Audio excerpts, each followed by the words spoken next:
महासागरीय परिसंचरण।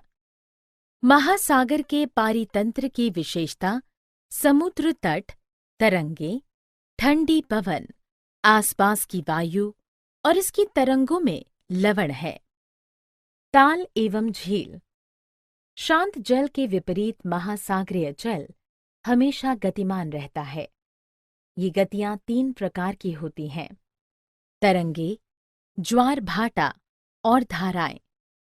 जब महासागरीय सतह पर जल लगातार उठता और गिरता रहता है तो इन्हें तरंगे कहते हैं। जब समुद्री सतह पर पवन बहती है तब तरंगे उत्पन्न होती हैं। जितनी ही तेज पवन बहती है तरंगे भी उतनी ही बड़ी होती हैं। कभी-कभी तूफान में पवन बहुत तेज बहती है और इसलिए तरंगे बहुत बड़ी हो जाती हैं। भूकंप आने, जल के नीचे भूस्खलन होने या ज्वालामुखी उद्गार होने पर समीप के महासागरीय जल की विशाल मात्रा 25 मीटर या अधिक ऊंचाई वाली विशाल ज्वारीय तरंगों के रूप में विस्थापित होती हैं। इस तरह की तरंगों को सुनामी कहा जाता है, जिसका जापानी में अर्थ है पोताश्रय तरंगे होता है। इन्हें ऐसा इसलिए कहा जाता है क्योंकि सुनामी आने पर पोताश्रय नष्ट हो जाते हैं। सबसे विशाल सुनामी 150 मीटर मापा गया था।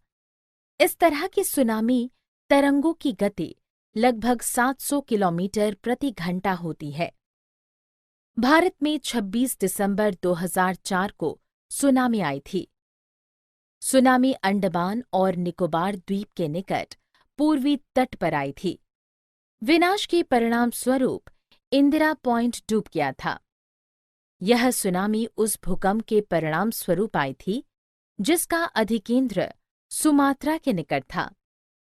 भारतीय प्लेट बर्मा प्लेट के नीचे धंस गई थी और महासागरीय तल भी विस्थापित हो गया था।